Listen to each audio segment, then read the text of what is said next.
نحمد و نصلی علی رسول الکریم اما بعد فاعوذ باللہ من الشیطان الرجیم بسم اللہ الرحمن الرحیم۔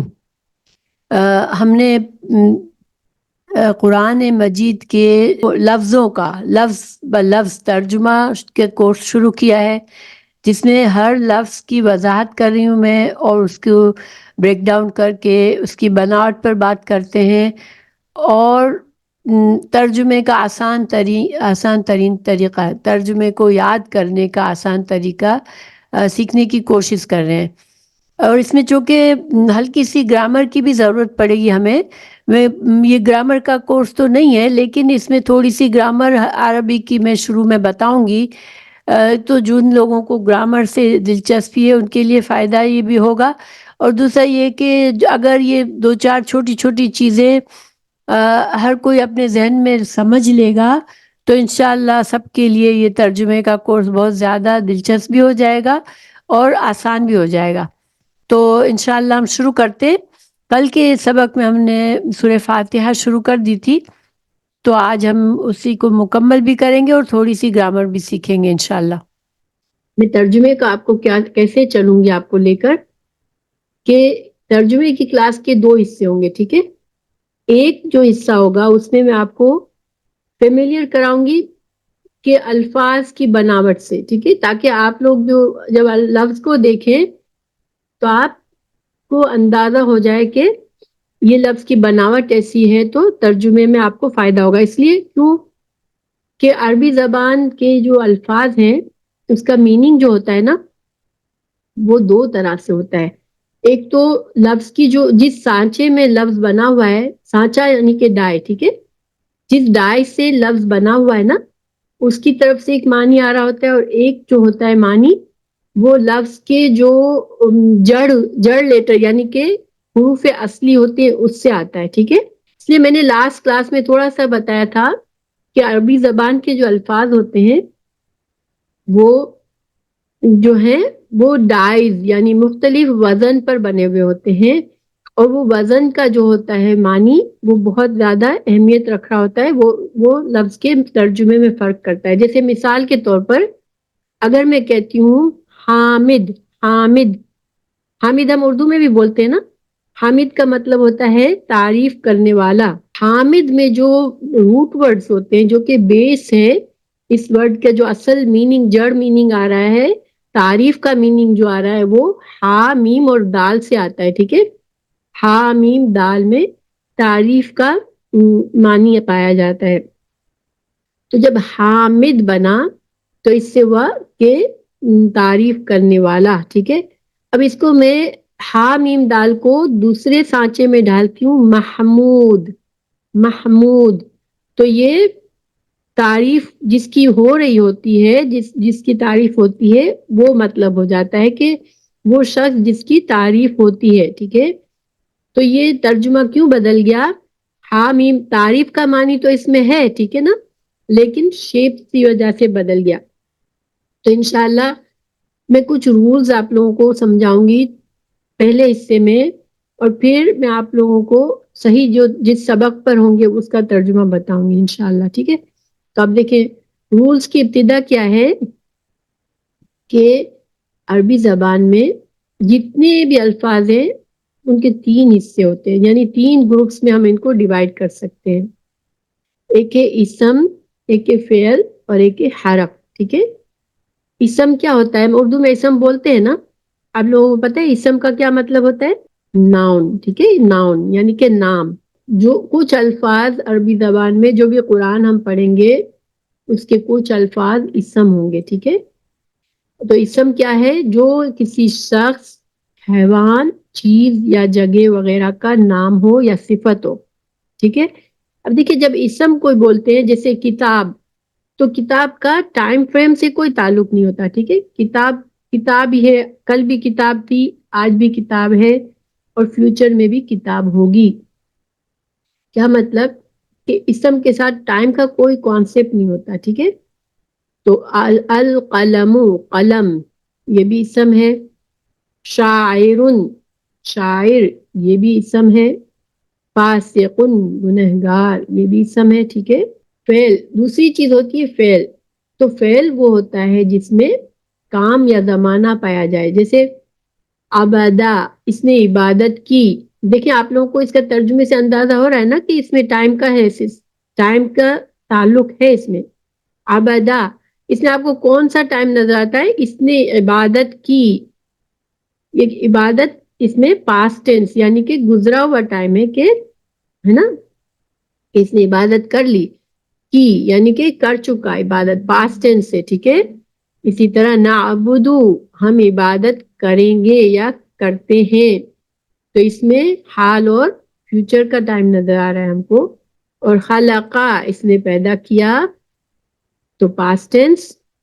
یخلقو، وہ پیدا کرے گا، تو یہ فیوچر اور پریزنٹ ٹینس. عربی میں فیوچر اور پریزنٹ ٹینس کو ایک ہی بناوٹ سے بتایا جاتا ہے. پھر دوسری چیزوں سے ہمیں دیکھ کر پتا چلتا ہے کہ یہ پاسٹ ٹینس ہے یا فیوچر ٹینس ہے. ٹھیک ہے. اور وہ تیسری چیز ہوتی ہے حرف، جو کہ نہ تو اس میں اسم ہوتا ہے نہ فعل ہوتا ہے.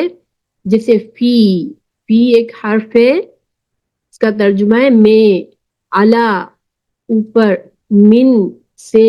اب یہ ایک حرف، مطلب عربی میں حرف ایک ورڈ نہیں ہوتا. ٹھیک ہے. ایک لیٹر نہیں ہوتا.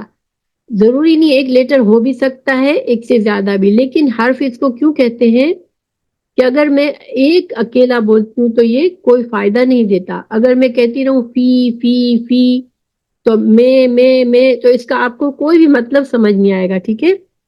جب تک کہ میں اس کو فعل یا اسم کے ساتھ نہ ملاؤں. ٹھیک ہے. کلاس میں، اگر آپ کو اب سمجھ میں آ گئی کہ میں کلاس میں بات کر رہی ہوں، تو اس وجہ سے اس کو حرف کہتے ہیں. یہ چیز آپ کو گرامر میں انشاءاللہ اچھی طرح سے سمجھائی جائے گی. جو لوگ گرامر لے رہے ہیں ان کو زیادہ تفصیل بتائی جائے گی. میرا یہاں پر مقصد جو ہے صرف یہ ہے کہ ترجمہ جب آپ کریں گے تو آپ کو میں پہچان کراؤں گی کہ اسم ہے، فعل ہے، تاکہ آپ ترجمہ صحیح طریقے سے کر سکیں. ٹھیک ہے. تو اب اسم کو ہم کیسے پہچانیں گے؟ تو اس کی دو آسان اور بھی بہت سی چیزیں ہیں اسم کو پہچاننے کے لیے، لیکن دو آسان چیزیں کیا ہیں کہ ایک ال ہو سکتا ہے، اسم کے شروع میں ال لگ جاتا ہے، جو کہ فعل کے شروع میں ال کبھی بھی نہیں لگتا. ٹھیک ہے. جیسے دیکھیں الکتاب، القلم، یہاں پر النعبدو کبھی بھی نہیں ہو سکتا، العبدہ کبھی بھی نہیں ہو سکتا. ٹھیک ہے. لیکن القلم، الکتاب یہ ہو سکتا ہے، کیوں کہ یہ اسم ہے. ٹھیک ہے. تو ایک ال کا آ جانا اسم پر ممکن ہوتا ہے، اور ال اسم کی ایک پہچان ہوتی ہے. اب ضروری نہیں ہے کہ ہر اسم پر ال ہو، لیکن اگر کسی پر ال ہے تو اس کا مطلب کیا ہوا کہ یہ اسم ہے. یہ بات کلیئر ہے کہ ال جو ہے وہ ایک بتاتا ہے ہم کو کہ یہ ایک اسم ہے نا. یہ جو تین چیزیں ہیں یہ صرف آپ کے لیے ایزی کرنے کے لیے ہے کہ جب آپ کسی بھی اسم، کسی بھی ورڈ کو دیکھیں گے قرآن کے، تو آپ کو فوراً پہلی بات کیا غور کریں گے کہ یہ اسم ہے، فعل ہے یا حرف ہے. ٹھیک ہے. تاکہ آپ ترجمہ کریکٹ کر سکیں. ٹھیک ہے. تو ال جو ہے وہ آپ کو بتائے گا کہ یہ اسم ہے. دوسری چیز آپ کو کیا بتائے گی؟ تنوین. تنوین کیا ہوتی ہے؟ تنوین جو ہوتی ہے وہ دو زبر، ہم اردو میں اس کو دو زبر، دو پیش اور دو زیر کہتے ہیں، وہ اصل میں اس کو عربی میں تنوین کہتے ہیں. ٹھیک ہے. عربی میں اس کو تنوین کہتے ہیں، دو زبر، دو زیر، دو پیش. تو یہ جو تنوین ہے نا، یہ آخری حروف پر آتی ہے. کسی بھی ورڈ کے آخری حروف پر آ سکتی ہے. تنوین کبھی بھی بیچ میں نہیں آتی ہے نا. ٹھیک ہے. فاسقن اگر پورا ورڈ ہے تو صرف پا پر ہی تنوین آ سکے گی، سین پر یا فا پر تنوین نہیں آ سکتی. ٹھیک ہے. تو یہ جو تنوین ہے یہ بھی ایک اسم ہونے کی سائن ہے، اسم ہونے کی علامت ہے. یہ فعل پر کبھی نہیں آ سکتی. دیکھیں فاسقن اسم ہے، نعبدو فعل ہے، نعبدن کبھی بھی نہیں آئے گا. ٹھیک ہے. یخلقن کبھی بھی نہیں آئے گا، عبدن کبھی بھی نہیں آئے گا، اور خلقن کبھی بھی نہیں آئے گا. اگر آ گیا تو اس کا مطلب ہے کہ یہ اسم ہے. کہ کتنی چیزیں ہوتی ہیں الفاظ عربی میں؟ کتنے گروپ ہیں؟ 3 گروپس ہوتے ہیں. ٹھیک ہے. پہلا کون سا ہوتا ہے؟ پہلا کون سا ہوتا ہے؟ اسم. دوسرا کون سا ہوتا ہے؟ یہ کیا اسم میں زمانہ ہوتا ہے؟ کیا اسم میں ٹائم کا کچھ کانسیپٹ ہوتا ہے؟ نہیں ہوتا ہے، ٹھیک ہے نا. اسم کسی چیز کا نام ہوتا ہے، کسی انسان کا، جانور کا، جگہ کا، صفت کا، کام کا، کسی چیز کا نام ہوتا ہے جس میں کوئی زمانہ نہیں ہوتا. جبکہ فعل میں تینوں میں سے کوئی ایک زمانہ ہو سکتا ہے، یا تو یہ پاسٹ ٹینس ہے یعنی کہ ماضی ہے، یا یہ پریزنٹ ہے یا فیوچر ہے، ٹھیک ہے. یا پریزنٹ ہے یعنی کہ حال ہے، یا فیوچر ہے یعنی کہ مستقبل ہے. تو فعل میں ہمیشہ کچھ کام ہو رہا ہوگا اور اس میں زمانہ بھی ہوگا، ٹھیک ہے. دو چیزیں ہوں گی فعل میں. جبکہ اسم میں صرف نام ہے، اسم کسی بھی چیز کا نام ہے. اب اسم کو ہم کیسے پہچانتے ہیں؟ اس کے بہت سی چیزیں طریقے ہوتے ہیں پہچاننے کے، لیکن دو جو بہت کامن ہے وہ کیا ہے؟ ایک کیا ہے آپ لوگ لکھیں، پہلا کیا بتایا میں نے آپ کو؟ ال ہوتا ہے، ٹھیک ہے. کہ ال جو ہے کبھی بھی فعل پر نہیں آتا. اور دوسرا کیا ہوتا ہے؟ تنوین. تنوین کبھی بھی فعل پر نہیں آتی. یہ دو چیزیں ایسی ہیں جو صرف اور صرف اسم پر آتی ہیں، ٹھیک ہے. تو آپ کو انشاءاللہ یہ جو پہچان ہے وہ آپ کو فائدہ دے گی جب ہم ترجمہ کریں گے، ٹھیک ہے. اور دوسری اہم بات یہ ہے کہ ال اور تنوین کسی بھی ایک اسم پر کبھی بھی جمع نہیں ہو سکتے، ٹھیک ہے. یہ نہیں ہو سکتا الکتابن، ایسے کبھی بھی نہیں ہو سکتا، ٹھیک ہے. جب ال آئے گا تو کتابو، الکتابو بن جائے گا، ٹھیک ہے. اور جب تنوین جو ہے، اگر تنوین آئے گی تو پھر ال نہیں رہے گا، کتابن، کتابن ہے نا.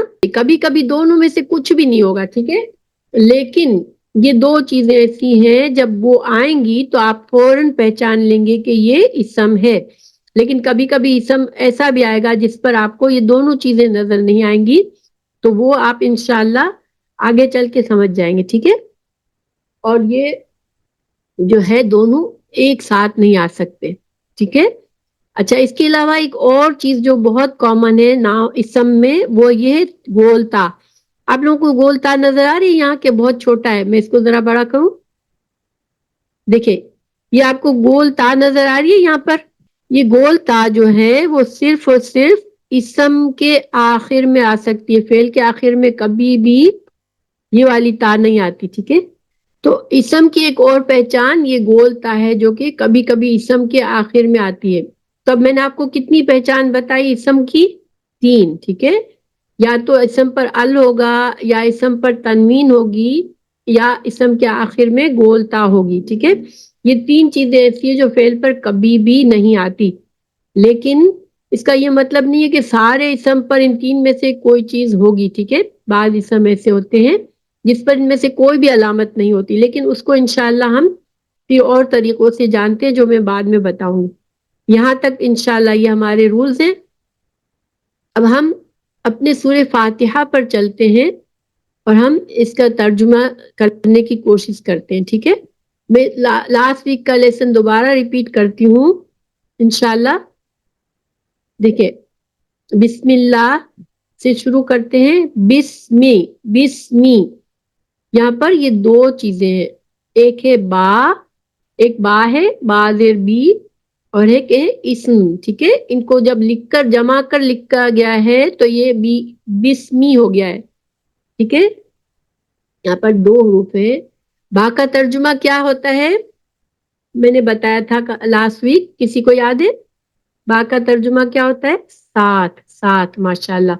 باقی اور بھی بہت سے میننگز ہوتے ہیں، لیکن آپ ابھی صرف اتنا ذہن میں رکھیے گا کہ لفظ با کا ترجمہ بسم اللہ میں کیا ہے؟ ساتھ، ٹھیک ہے. ساتھ. تو با کا مطلب ساتھ، اسم کا مطلب اسم، ٹھیک ہے. بسمی، ساتھ نام، ساتھ نام، ٹھیک ہے. اچھا، اسمی جو ہے یہ اب کیا ہے؟ یہ ایک اسم ہے، ٹھیک ہے. ساتھ نام. اب آپ نے کیسے پہچانا یہ اسم ہے؟ تو بسمی، ساتھ نام، ٹھیک ہے. اسم کا مطلب ہوتا ہے نام. اچھا، بسم اللہ، اللہ، ٹھیک ہے. تو اللہ کے، ساتھ نام اللہ کے. یہاں پر آپ کہیں گے کہ بسم اللہ میں کے کا ترجمہ کہاں سے آیا؟ ٹھیک ہے نا، دیکھیے بسمی، با سے ترجمہ ساتھ، اسمی سے نام، اللہ ہی تو اللہ کے. تو یہ آپ کو انشاءاللہ آج آپ ایسے یاد کریں. میں یہ بھی ان کو جب آپ کو رولز بتاؤں گی نا، جو میں شروع کے 15 منٹس میں ایک ایک کر کے رول بتاؤں گی، تو آپ کو یہ بھی سمجھ آ جائے گا انشاءاللہ. آج آپ کو صرف اس کا ترجمہ سمجھنے کے ذہن میں رکھ لے کہ یہاں پر بسم اللہ، سات نام اللہ کے. ٹھیک ہے. الرحمن، الرحمن یہاں پر کتنے الفاظ ہیں؟ لاسٹ ٹائم سے کسی کو یاد ہے؟ 2. الحمدللہ. کون کون سے ہیں یہاں پر؟ ایک ال ہے اور ایک رحمان ہے. ٹھیک ہے، الرحمن. اچھا، تو ال کا ترجمہ میں نے بتایا تھا کہ اس کے بھی کچھ میننگز ہیں. اس کا ایک ہی معنی ہمیشہ نہیں ہوگا، وہ بھی میں آپ کو بعد میں سمجھاتی جاؤں گی. لیکن یہاں پر ال کا ترجمہ ہے جو. ٹھیک ہے، جو مہربان ہے، بے حد مہربان. الرحمن، الرحمن بے حد مہربان ہے. ٹھیک ہے. پھر الرحیم، تو یہاں پر ال کا معنی پھر سے جو ہو گیا. لیکن یہاں چونکہ ہم ترجمہ دیکھیے بعض اوقات اردو میں ہم بار بار ریپیٹ نہیں کرتے، اس لیے کہ ہم کو اس کی ضرورت ہی نہیں ہوتی. ہم سمجھ جاتے ہیں کہ جو بےحد مہربان ہے، بار بار رحم کرنے والا ہے. ٹھیک ہے. تو یہ الرحیم جو ہے بار بار رحم کرنے والا ہے. اب مجھے بتائیں الرحمن، الرحیم، آپ کو لگتا ہے کہ یہ سملر ان کے جو روٹ ورڈز ہیں، ان کے جو حروف اصلی ہیں، جو میں نے کہا تھا کہ عربی زبان میں حروف اصلی ہوتے ہیں، تو کیا آپ کو لگتا ہے کہ اس کے دونوں کے سیم ہیں؟ راحامیم، ماشاءاللہ، راحامیم اور راحامیم. لیکن آپ دیکھیں بے حد مہربان ہے اور بار بار رحم فرمانے والا ہے. یہ ترجمہ میں فرق کیوں آیا؟ کہ یہ مختلف دائز ہیں، یہ دونوں مختلف دائز ہیں. ایک الرحمن کی دائی ہے، یعنی اس کا وزن رحمان فعلان کی طرح بنا ہوا ہے، اور یہ رحیم فاعل کی طرح بنا ہوا ہے. تو یہ دونوں کے وزن کی وجہ سے ترجمے میں فرق آ گیا. ٹھیک ہے. تو بسم اللہ الرحمن الرحیم. الحمد کتنے الفاظ ہیں؟ الحمد 2 الفاظ ہیں. ٹھیک ہے، ایک ال اور ایک حمدو. اچھا، یہ اسم ہے یا فعل ہے یا حرف ہے؟ میں نے آپ کو شروع میں سمجھایا تھا اسم فعل حرف کا پہچان. تو یہ کیا ہے؟ الحمد کیا ہے؟ یہ اسم ہے، ناؤن ہے. ٹھیک ہے. آپ کو کیسے پتا چلا یہ ناؤن ہے؟ ال کی وجہ سے، ال کی وجہ سے. ماشاءاللہ. ٹھیک ہے. الحمد، ال کا معنی تمام. یہاں پر دیکھیں اب تمام، سب، یہ ال کا معنی آ گیا یہاں پر. یہاں پر ال کا معنی جو ہو رہا تھا، اب یہ ال کا دوسرا معنی یہاں پر استعمال ہو رہا ہے، سب. سب تعریف. ٹھیک ہے. سب. الحمد، ال سب یعنی کہ تمام. تمام. حمد تعریف، تمام تعریف. للہ، للہ کتنے الفاظ ہیں؟ 2 ہیں. ٹھیک ہے. ایک ہے لام، لام جارہ یعنی لام لی، لی اور اللہ. تو لی کا ترجمہ کیا ہوتا ہے؟ لی کا ترجمہ کیا ہوتا ہے؟ لیے، لیے. ٹھیک ہے. اور اللہ، لفظ جلالہ ہم سب جانتے ہیں، اس کو عربی میں ہمیشہ لفظ جلالہ کہتے ہیں. ٹھیک ہے. اللہ کو، اس لیے کہ اللہ کی تعظیم کے لیے ہم یہ نہیں کہیں گے کہ اللہ جو ہے یہاں پہ جڑا ہوا ہے، یہ نہیں کہیں گے. ہم کہیں گے لفظ جلالہ یہاں پر لام زیر لی سے جڑا ہوا ہے. ٹھیک ہے. تو لام زیر لی کا ترجمہ ہوتا ہے لیے، اور اللہ ہی، اللہ کے لیے. اب دیکھیں میں نے کہا تھا کہ کا کی کا ترجمہ اوپر اللہ کے نام سے اللہ، تو یہاں پر بھی کا کا ترجمہ اللہ کے لیے. اب کے کا ترجمہ یہاں پر آپ کو صرف یاد رکھنا ہے، میں انشاءاللہ بتاؤں گی. لیکن خالی ایک ہنٹ ہے، یہ ہا کے نیچے جو زیر ہے نا، اللہ للہ، اس کی وجہ سے ہم کے ترجمہ کرتے ہیں. ٹھیک ہے. اللہ کے لیے ہے. لیکن اس کو آپ لوگ زیادہ سا ذہن پر وہ نہ لیں، انشاءاللہ یہ جب رول بتاؤں گی تو آپ کو پھر اس میں آسانی ہو جائے گی. ٹھیک ہے. تو الحمد للہ رب العالمین، رب، رب جو ہے یہ بھی اسم ہے. دیکھیں اب یہاں پر نہ تو اس پر تنوین آئی ہے، نہ اس پر ال آیا ہے، نہ گول تا آخر میں ہے، لیکن پھر بھی یہ اسم ہے. کیونکہ میں نے بتایا تھا آپ کو کہ اسم جو ہے کبھی کبھی اس پر کوئی بھی علامت ان تین میں سے نہیں ہوگی، لیکن پھر بھی ہم پہچانیں گے کہ یہ اسم ہے. اور یہ آپ کو کچھ عرصے کے بعد جب تھوڑے رولز بتا دوں گی پھر سمجھ میں آئے گی. ٹھیک ہے بات؟ تو ابھی آپ اس کو بس یہ یاد رکھیں کہ یہ بھی اسم ہے. رب، رب، رب کا مطلب ہوتا ہے پالنے والا. تو جو رب ہے، العالمین تمام جہانوں کا، یہاں پر یہ اسم ہے، فعل حرف ہے. العالمین کیا ہے؟ اسم ہے. کیوں اسم ہے؟ ال کی وجہ سے اسم ہے. ماشاء اللہ. العالمین، ٹھیک ہے، تمام جہانوں کا. ٹھیک ہے. اچھا یہاں پر میں تھوڑا سا آپ کو ایڈیشنل چیز بتاتی ہوں جو بعد میں رول میں سمجھاؤں گی، کہ یہاں پر یہ جمع ہے، عالمین تمام جہانوں کا. تو یہ عالمین یا نون کی وجہ سے جمع بنا ہے. ٹھیک ہے. اگر عالم ہوتا تو ایک جہان. ٹھیک ہے. عالمین یا نون آ گیا تو تمام جہان. تو عربی زبان کے بہت سے الفاظ کی جمع آخر میں یا نون لگانے سے آتی ہے. ٹھیک ہے.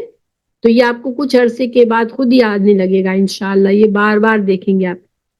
یہ صرف ایک بات بتائی ہے میں نے، لیکن آپ بار بار دیکھیں گے کہ جب یا نون آتا ہے تو جمع ہو جاتا ہے لفظ. ٹھیک ہے.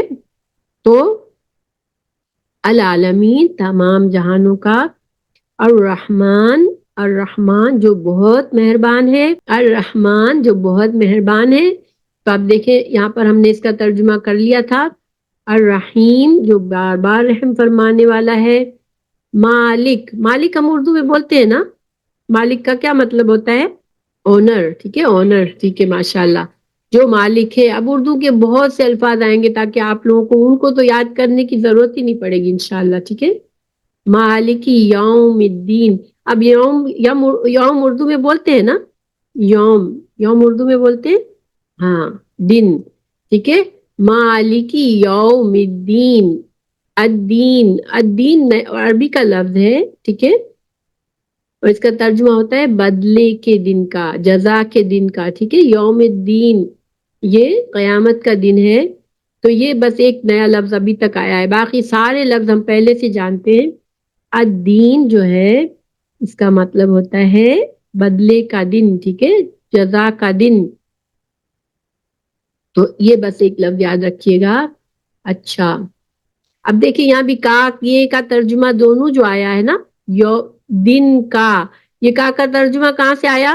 میں نے تھوڑی دیر پہلے ایک چیز بتائی تھی کہ کس وجہ سے آتا ہے. ماشاءاللہ. یومی زیر آیا ہے یہاں پر، اس لیے کسرہ ہے یہاں پر. ٹھیک ہے. اچھا زیر کو کسرہ بولتے ہیں عربی میں. ٹھیک ہے. تو میں کسرہ ہی بولوں گی تاکہ آپ لوگوں کو پریکٹس ہو. لیکن ابھی چونکہ کچھ لوگوں کو کسرہ نہیں پتا اس لیے میں نے زیر کہا ہے. لیکن یومی کا جو کسرہ ہے وہ اس سے کا ترجمہ آتا ہے. ٹھیک ہے. یومی پر یہ جو زیر ہے یعنی کسرہ ہے تو اس سے یہ کا میننگ آ رہا ہے. ٹھیک ہے.